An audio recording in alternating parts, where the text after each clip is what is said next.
गुरुर्ब्रह्मा गुरुर्विष्णु गुरुर्देव महेश्वरा गुरु साक्षात् परब्रह्म तस्मै श्री गुरुवे नमः।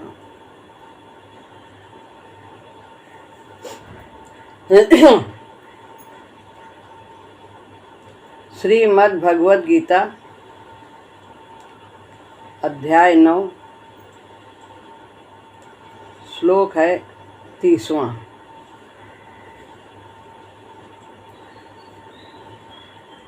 अपि चेत सुदुराचारो भजते मामनन्यभाक् साधुरेव सामन्तव्यः सम्यग् व्यवसितो हि सः।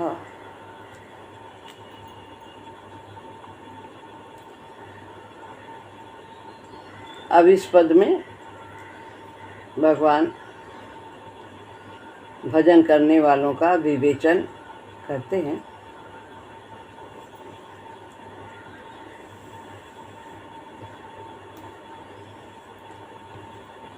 अपि माने भी, चेत अगर कोई, सुदुराचारः ओ की मात्रा विसर्ग हो जाती, दुराचारी से भी दुराचारी, भजते भजन करता है तो कैसे, माम माने मेरा, आधा माँ हो गया माम और आ निकाल लिया, अनन्य भाग यानी अनन्य भक्त होकर, अनन्य भाव से यानी साधु रावना विसर्ग और एव, तो साधु एव माने ही, सा माने उसको, मंतव्य मानना चाहिए, ही माने क्योंकि, सम्यक व्यवसितो यानी सम्यक व्यवसितः कि निश्चय बहुत अच्छी तरह से कर लिया है उसने, वह माने उसने बहुत अच्छी तरह से निश्चय कर लिया है कि प्रभु की शरण में ही हमारा कल्याण, यही निश्चय किया। अगर कोई दुराचारी से भी दुराचारी अनन्य भक्त होकर मेरा भजन करता है तो उसको साधु ही मानना चाहिए, क्योंकि उसने बहुत अच्छी तरह से निश्चय कर लिया है।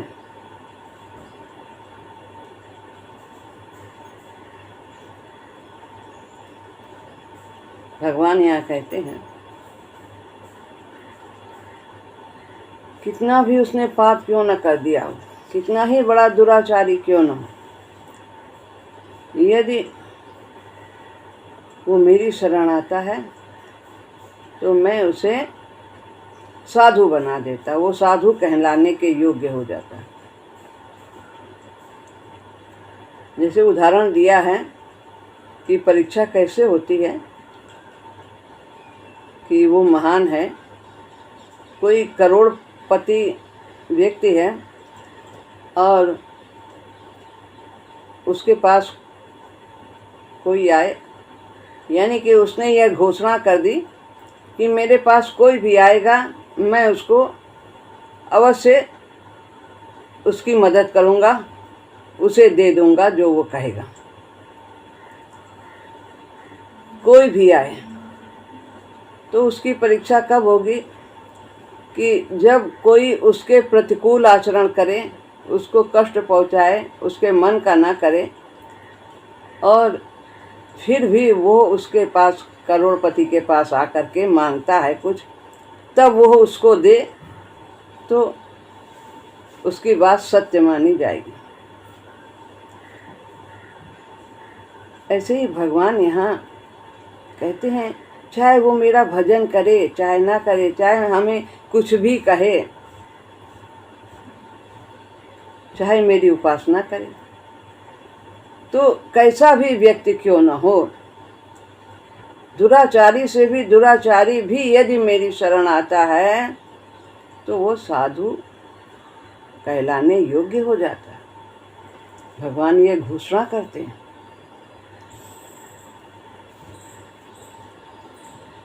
अपि चेत भी लगा दिया है,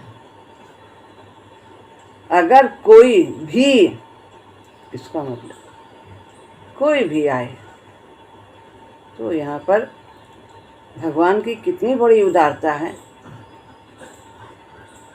7वें अध्याय में कहा कि जो पापी हैं, दुराचारी हैं, वो मेरा भजन नहीं करते, लेकिन यहाँ कहते हैं अगर फिर भी उसके मन में आ गया है मेरी शरण आने का, तो मैं उसे पापों से मुक्त कर दूंगा।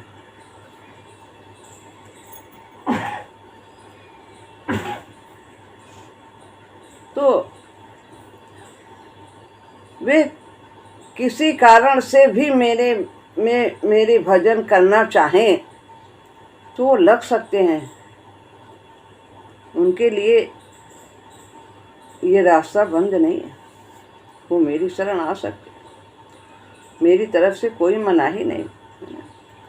रामचरितमानस में भी कहा, खोटे विप्र बद लागहि जाहु, आए शरण तजहु नहीं ताहु। भगवान के सन्मुख होए जीव मोहि जबहि, जन्म कोटि यघ नासहु तबहि।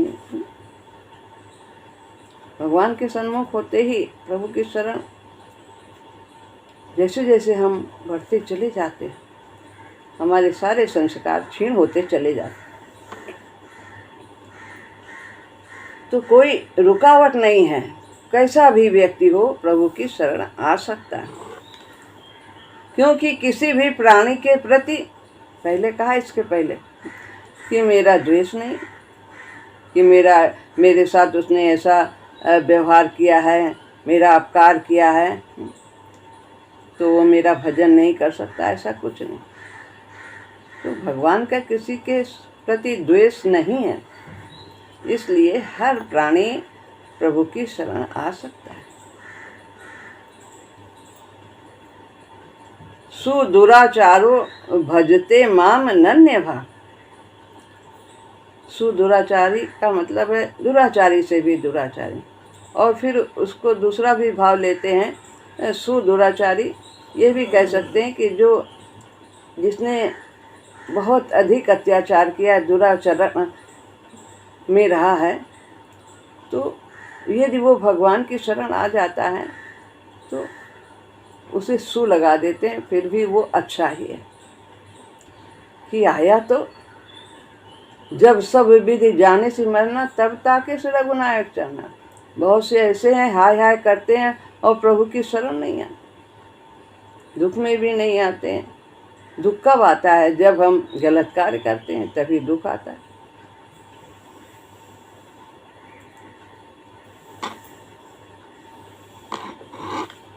सुदुराचारी यानी कि हर प्रकार से उसने सभी अंगों से पापों का अंत कर दिया हो, बहुत उसने अत्याचार किया, रावण है, कंस है, क्या क्या किया, लेकिन भगवान की याद करते रहे,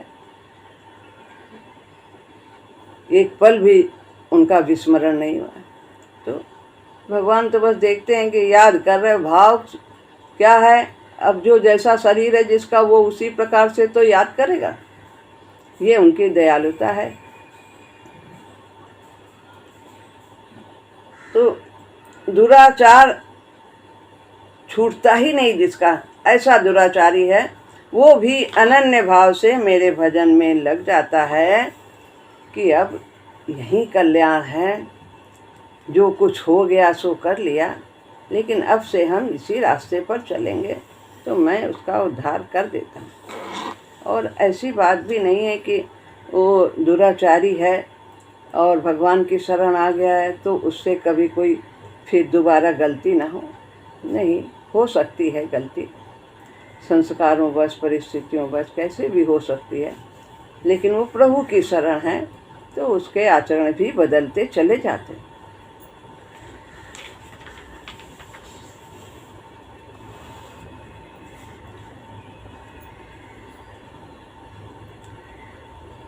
अब क्योंकि उसका लक्ष्य अब धन संपत्ति, आदर सत्कार, सुख आराम आदि प्राप्त करने का नहीं रहा,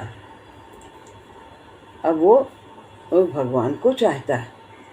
लेकिन संस्कारों बस कभी कुछ गलत कार्य भी हो जाता है। संस्कार बहुत बली होते हैं, एकदम से तो कोई भी दुर्गुण से मुक्त नहीं हो सकता है, परिवर्तन धीरे धीरे होता है। तो फिर भी प्रभु उसे अपनी शरण देते हैं और उसे संस्कार से मुक्त कर देते हैं, पापों से मुक्त कर देते हैं, उसका उद्धार कर देते हैं।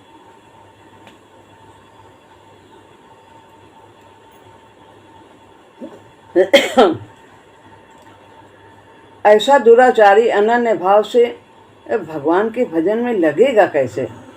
जैसे 7वें अध्याय में कहा है कि पापी लोग भगवान की शरण में नहीं आते, तो उसके लगने के कई कारण हैं, लग भी सकता है। कैसे लगता है? कोई आफत आ जाए उसके जीवन में और उसको कहीं से कोई सहारा न मिले, तो उसने कभी मान लो कोई बात कहीं से सुनी हो कि भगवान सबके सहायक हैं,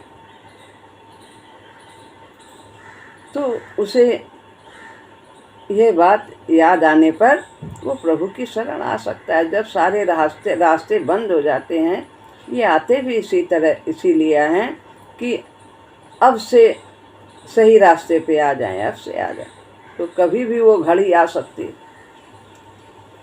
तो वो कोई भी संस्कार, कोई भी बात याद आने पर वो आ सकता है प्रभु की शरण।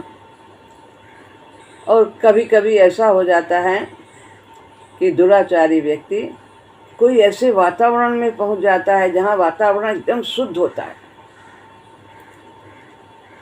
तो वहां पर जाने पर उसके विचार बदल जाते हैं। शुद्ध वातावरण में इसीलिए कहा अच्छा संग करना चाहिए, अच्छे शास्त्र पढ़ना चाहिए, अच्छे विचार रखने चाहिए, अच्छे वातावरण में रहना चाहिए।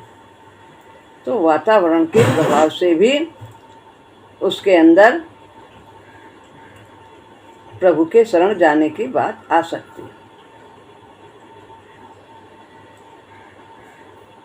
तीसरी बात, उसने ये भी सुना हो कि कितने कितने बड़े ऐसे पापी हैं, यानी जिन्होंने गलत कार्य किए हैं, वे भी भगवान की शरण आए हैं और उनका भी कल्याण हो गया। जैसे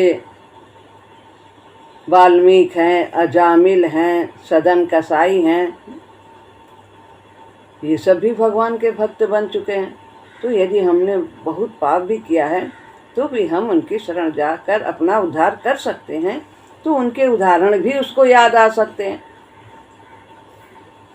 सुनते बहुत हैं, लेकिन प्रभाव बिरलों को ही पड़ता है। लेकिन सुनी हुई बात, अच्छी बात जरूर अंदर बैठ जाती है। वो कभी न कभी समय पा करके वो प्रकट जरूर होती है, उसका प्रभाव जरूर पड़ता है।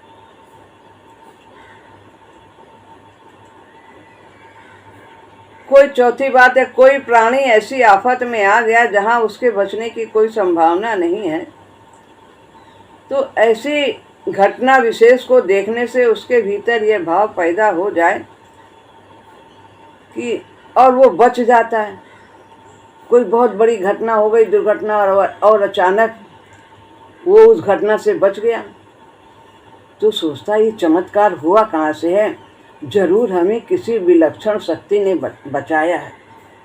तब ऐसा भी बहुत लोग कहेंगे बाई चांस ऐसा हो गया। लेकिन जब अच्छे संस्कार होते हैं तो उसे इस प्रकार की भावना जगती है कि कोई विलक्षण शक्ति है, परम शक्ति है, जिसने हमें इतनी बड़ी दुर्घटना से बचा लिया। कैसे कोई आ गया और हमें वहाँ से निकाल ले गया। तो ऐसी आफत से बचाती है वो विलक्षण शक्ति भगवान ही हो सकते हैं। इसलिए अपने आप को प्रभु के परायण कर देना चाहिए, ऐसा उसके अंदर विचार आता है। और कभी कभी कोई अच्छे संस्कार कहीं के उसके अंदर हों तो संत के दर्शन हो जाते हैं, संत को उसके प्रति दया आ जाती है और संत उसे सही मार्ग दे देते हैं। जैसे कि नारद जी मिल गए थे वाल्मीकि जी, तो उसका इस प्रकार से भी कल्याण हो जाता है। ऐसे कई कारण हैं। अगर दुराचारी का भाव बदल जाए तो वो भगवान के भजन में भगवान की तरफ लग सकता है। अनेक चोर, डाकू, लुटेरे, हत्या करने वाले, बधिक आदि अचानक भाव बदल जाने से भगवान के अच्छे अच्छे भक्त हुए हैं और इनकी कथा पुराणों में मिलती है।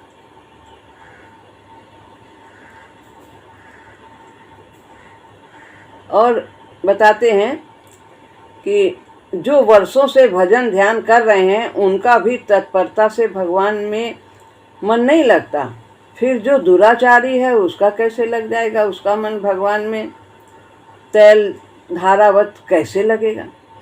अनन्य भाव, अनन्य भाव का ये मतलब नहीं है कि लगातार मन लगा ही रहे तैल धारा से, वरन ये है कि उसका मन कहीं अन्य जाता ही नहीं है।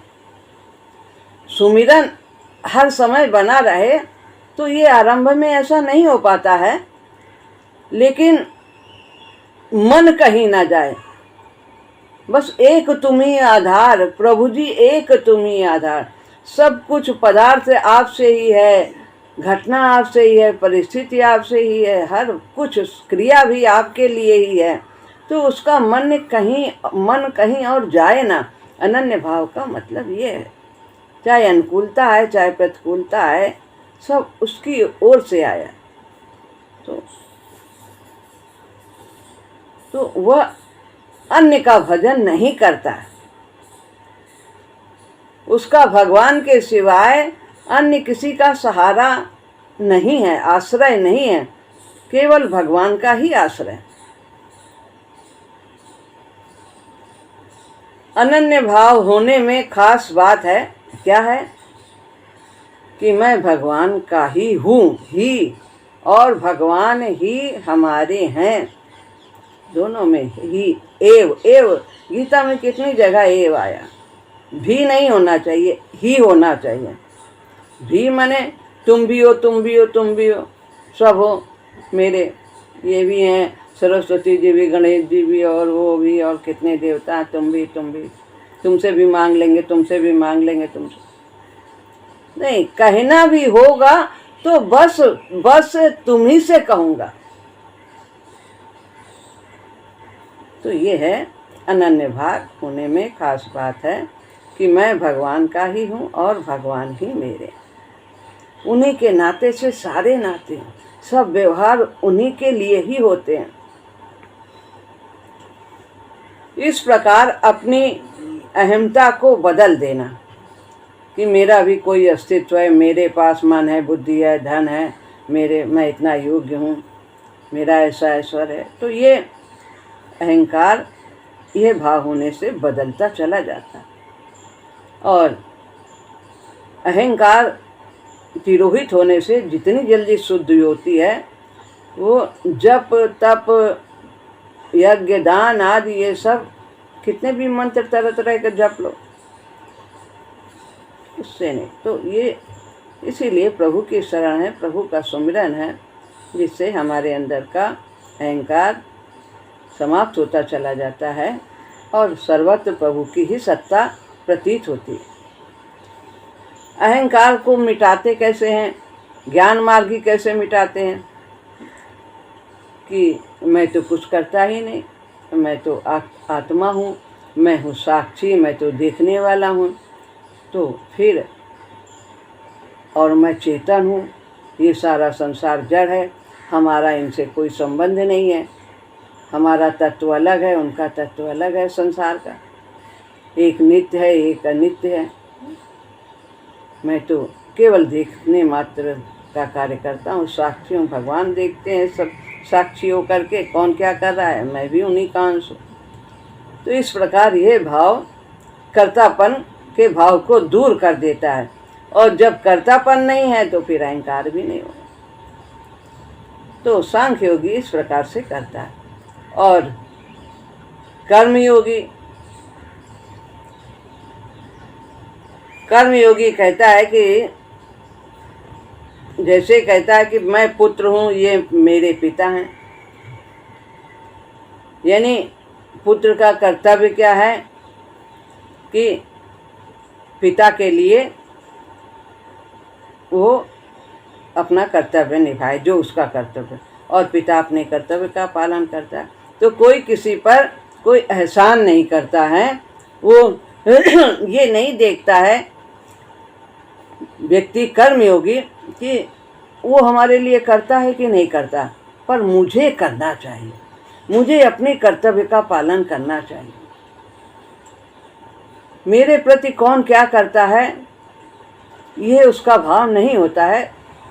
उनके कर्तव्य को देखना मेरा कर्तव्य नहीं है, क्योंकि दूसरे के कर्तव्य को देखने वाला अपने कर्तव्य पद से च्युत हो जाता है, फिर वो अपना कर्तव्य भली प्रकार नहीं करता, क्योंकि दूसरे तो हमारे मन का नहीं करेंगे, जरूरी है कि वो कर जैसा हम सोचते हैं, तो फिर हमारा जो कर्तव्य है वो फिर उस कर्तव्य से हम वंचित हो जाएंगे। तो अतः उनका तो मेरे पर पूरा अधिकार है, पर मेरा उन पर अधिकार नहीं है। ऐसे चाचा जी ऐसा कहते, शुक्ला चाचा जी, सब पर मेरा अधिकार है, पर मेरा अधिकार किसी पर नहीं है। इस प्रकार अपने कर्तव्य का पालन कर्मयोगी करता रहता है। इस प्रकार दूसरे का कर्तव्य न देखकर केवल अपना कर्तव्य पालन करने से अहंकार शुद्ध हो जाता है, फिर अहंकार नहीं रहता। फिर जो अहंकार जड़ में दिखाई देता है, फिर वो अहम जो स्वयं है वो आत्मा के रूप में होती है कि मैं स्वयं हूँ, मैं आत्मा हूँ। फिर ये जो जड़ को ही अहंकार जो है वो समाप्त होता चला जाता है, जो शरीर से युक्त है, सूक्ष्म है। तो इस प्रकार आत्मा उससे भी सूक्ष्म, तो वास्तविक अहंकार रह जाता है, और ये जो जड़ बुद्धि का है ये अहंकार समाप्त हो जाता है। शुद्ध अहंकार रहता है कि मैं भगवान का अंश हूँ, भगवान ही हमारे हैं। अब जो भक्ति योगी है वो किस प्रकार करता है, भक्ति योग में भी अहंता बदल जाती है, शुद्ध हो जाती है। तो वो सब कुछ प्रभु को ही देखता है, वही करन करावन आपो यार, मानुष के कछु नहीं यार। मनुष्य की अहमता भगवान, मैं भगवान का हूँ और भगवान मेरे हैं, इस प्रकार भगवान के साथ हो जाती है, तो उसकी अहमता बदलती चली जाती है।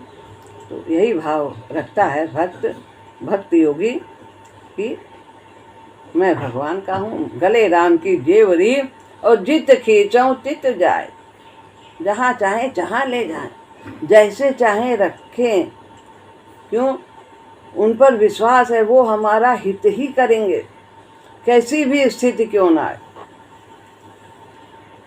साधुरेव समंतव्य, अब कहते हैं कि वो पहले भी दुराचारी रहा है और वर्तमान में भी उसके आचरण पूरी तरह से शुद्ध नहीं हुए हैं, तो दुराचारों को लेकर उसको दुराचारी मानना चाहिए या अनन्य भाव को लेकर साधु मानना चाहिए। अभी भी उससे गलतियां हो जाती हैं, लेकिन वो भगवान की ही शरण है, अन्य की शरण नहीं है।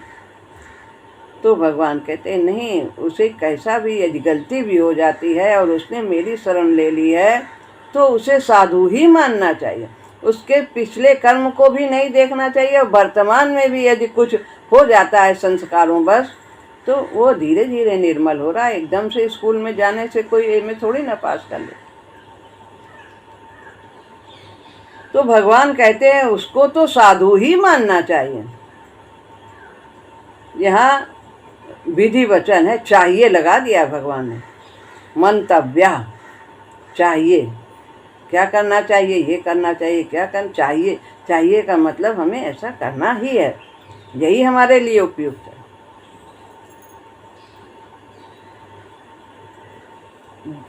अगर उसमें किंचित भी दुराचार न होते तो भगवान उसको साधु ही मानना चाहिए। ऐसा क्यों कहते कि वो साधु है, बस ये कहते नहीं, उसे मानना चाहिए। चाहिए ये शिक्षा दे रहे हैं। ये भगवान के कहने से यही सिद्ध होता है कि उसमें अभी कमियां हैं, वो दुराचारों से सर्वथा रहित नहीं हुआ। इसलिए भगवान कहते हैं उसे साधु मानना चाहिए। अर्थात बाहर से उसके आचरणों में, क्रियाओं में कोई कमी भी देखने में आ जाए तो भी वह असाधु नहीं है। तो यह है कि अनन्य भाव वो हो गया है, मैं केवल भगवान का ही हूँ और भगवान ही हमारे हैं, संसार मेरा नहीं है। इसलिए अब उसके आचरण सुधरने में देरी नहीं लगेगी, रास्ते पे आ गया है और वो उसमें परिवर्तन निश्चित रूप से आएगा, क्योंकि प्रभु ने उसे संभाला हुआ है। लोगों की यह रीति है कि वे किसी के भीतरी भाव को ना देखकर बाहर के जैसा आचरण होता है वैसा देख लेते हैं और उसको मान लेते हैं।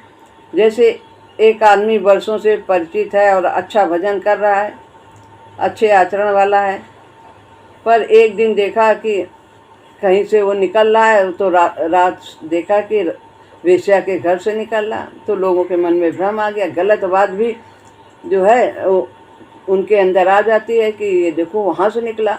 अब वो ये नहीं देखते कि ये वेश्या के घर गया, उसकी सहायता करने के लिए गया, वो बीमार थी या उसे कुछ कहने के लिए गया है, उसकी सेवा के लिए गया है। ऐसा उनके अंदर ये भाव नहीं आता और उसके प्रति द्वेष भाव कर लेते हैं। कितने दिनों से वो भजन पूजन कर रहा है और बहुत अच्छा है, बहुत अच्छा, लेकिन एक ऐसी घटना तो आधा अधूरा जानने से उसके प्रति लोगों के भाव खराब हो जाते हैं। तो ऐसा नहीं है, कहते हैं कि जो मेरी शरण में आया है उसे साधु ही मानना चाहिए।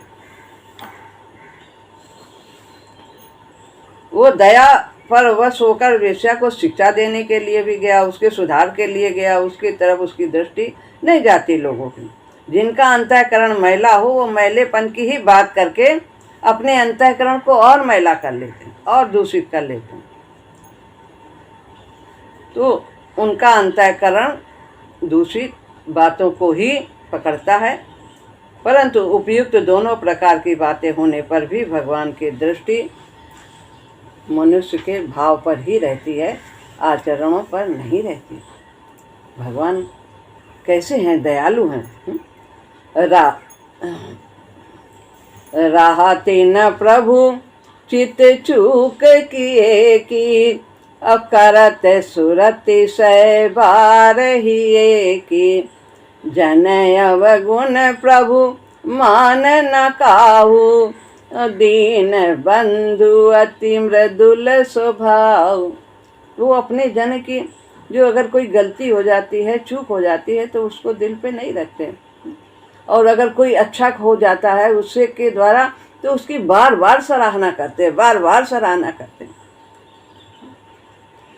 तो ऐसे दयालु हैं प्रभु। तो सम्यक व्यवस्थित तो हिसाब। कर्मयोग के प्रकरण में भगवान ने कहा था, दूसरे अध्याय में व्यवसायत्मिका बुद्धि की कही थी, 41वां श्लोक, जिसकी व्यवसायत्मिका बुद्धि होती है उसकी स्थिर बुद्धि होती है।